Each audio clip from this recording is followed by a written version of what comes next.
Assalamualaikum warahmatullahi wabarakatuh. Hai semuanya, pada video kali ini kita akan mempelajari materi tentang menyusun teks cerita pendek berdasarkan struktur dan kaidah kebahasaan. Baiklah, kita akan memasuki kepada materi yang pertama, yaitu tujuan pembelajaran. Setelah mengikuti pembelajaran, diharapkan siswa dapat yang pertama, menyusun teks cerita pendek berdasarkan pengalaman atau gagasan. Yang keduanya yaitu menyusun teks cerita pendek dengan memperhatikan struktur dan kaidah kebahasaan teks cerpen. Selanjutnya yaitu pengertian cerpen. Cerpen adalah kisahan pendek atau kurang dari 10.000 kata yang memberikan pesan tunggal yang dominan dan memusatkan diri pada satu tokoh dalam situasi atau peristiwa. Struktur teks cerpen yaitu yang pertama orientasi, tahap pengenalan tokoh dan karakter. Yang keduanya yaitu komplikasi, tahap konflik atau masalah memuncak. Yang terakhir yaitu resolusi, tahap penyelesaian masalah. Selanjutnya kita memasuki kepada kebahasaan teks cerpen. Yang pertama yaitu menggunakan sudut pandang orang pertama seperti kata ganti aku, saya, atau sudut pandang orang ketiga seperti kata ganti dia, mereka, atau langsung menyebut nama tokoh. Yang kedua, menggunakan dialog antar tokoh berupa kalimat langsung. Yang ketiga yaitu menggunakan kata benda khusus yang memiliki makna kuat. Yang keempat, menggunakan uraian deskripsi untuk menggambarkan pengalaman, karakter, dan latar. Selanjutnya yaitu menggunakan majas personifikasi, metafora, dan simile.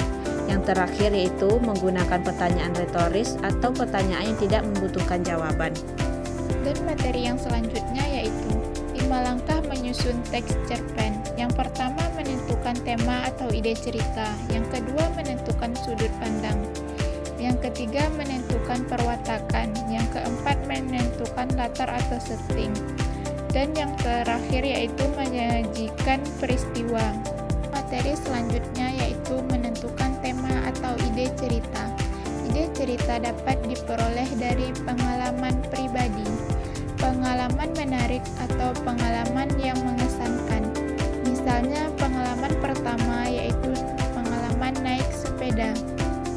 Materi yang selanjutnya yaitu menentukan sudut pandang. Sebagai pengarang, kalian bebas menggunakan sudut pandang dalam cerita.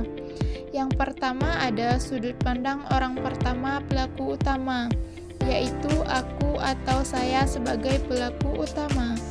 Yang kedua, sudut pandang orang pertama pelaku sampingan, yaitu aku menceritakan pengalaman orang lain sebagai tokoh utama. Dan yang ketiga, sudut pandang orang ketiga, yaitu tokoh utamanya si, dia, mereka, atau nama orang. Langkah selanjutnya yaitu menentukan perwatakan. Perwatakan berarti sifat-sifat tokoh dalam cerita. Ada 2 metode dalam menentukan perwatakan.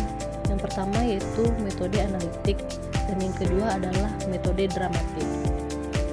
Metode analitik berarti pengarang memaparkan latar tokoh secara langsung, misalnya watak tokoh yang keras kepala, lembut, sombong, pemalu, dan sebagainya. Watak-watak tokoh itu dipaparkan secara langsung dalam cerita mereka. Sedangkan metode dramatik, watak tokoh tidak dipaparkan secara langsung oleh pengarang, tapi digambarkan melalui beberapa aspek, misalnya penggambaran latar tokoh dan lingkungan tokoh, yang berarti watak tokoh dapat diketahui berdasarkan lingkungan tempat tokoh beraktivitas.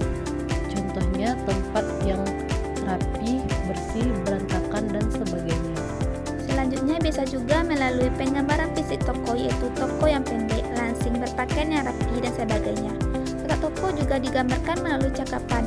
Percakapan dalam sebuah karya fiksi atau cerita pendek tidak hanya dilakukan untuk memajukan plot saja, tetapi juga dimaksud untuk menggambarkan karakteristik tokoh yang bersangkutan. Melalui sebuah percakapan, kita akan bisa menggambarkan watak seorang tokoh. Langkah yang selanjutnya adalah menentukan latar atau setting. Latar merupakan keterangan tempat, waktu, dan suasana dalam cerita. Kalian bisa menentukan latar atau setting sesuai dengan ide cerita yang sudah kalian gali di tahap pertama tadi. Dan langkah yang terakhir adalah menyajikan peristiwa. Peristiwa dalam cerita disebut alur atau rangkaian peristiwa yang mempunyai hubungan sebab akibat antara peristiwa satu dengan peristiwa yang lainnya. Alur terbagi 5 tahap. Yang pertama yaitu tahap penituasian atau tahap pengenalan tokoh, latar, dan suasana. Tahap yang kedua adalah pemunculan konflik atau masalah. Tahap yang ketiga adalah peningkatan konflik. Tahap yang keempat adalah klimaks atau puncak masalah. Dan tahap yang terakhir yaitu tahap penyelesaian. Menyunting cerita pendek.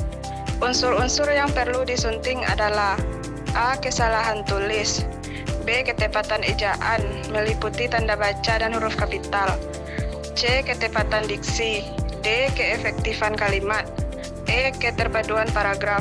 Keterkaitan antara kalimat dengan paragraf dan keterkaitan antara paragraf dalam cerita. Maksudnya adalah kalimat dalam cerpen harus bisa mewakili apa yang ingin disampaikan. Jika kalimat berbelit-belit, pembaca tentu tidak dapat mengikuti cerita dengan baik. Namun, jika kalimat ditulis dengan kalimat yang baik dan efektif, maka pembaca dapat mengikuti cerita dengan baik. Pesan dan amanat dalam cerita juga bisa diterima oleh pembaca. Baiklah teman-teman, sekian materi dari kelompok kami mengenai menyusun teks cerita pendek berdasarkan struktur dan kaidah kebahasaan. Semoga bermanfaat.